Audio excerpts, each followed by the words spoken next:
எங்கிருந்து இவ்வளவு தண்ணி வருது சார்? மாலை ரூட்லேருந்து ப்ராப்ளம் மழையா? சார் ரொம்ப வெளியே ரொம்ப அதிகமாக மழை இருக்குது. அதனால மழை பெஞ்சிட்டு இருக்கா? சார் வெளியே போய் மழை வந்ததுனா மழை ரூட் ஐயோ, என்ன மூவி ஓடுமா ஓடாது? எல்லாமே இந்த சைட் ப்ராப்ளம். எங்க இங்க பாருங்க, கொஞ்ச நேரத்தில் தண்ணி கூட இங்க வந்துடும்.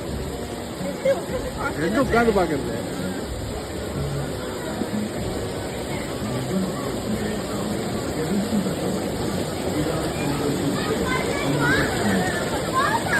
வாடி ஏன் சொல்லிட்டு இங்க உட்காந்து படம் பார்க்கலாம்.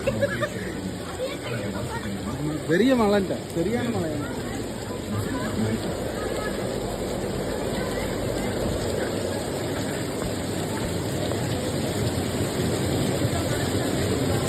ஈஸியான சர்வீஸ்லாம் ஸ்மார்ட் தானே.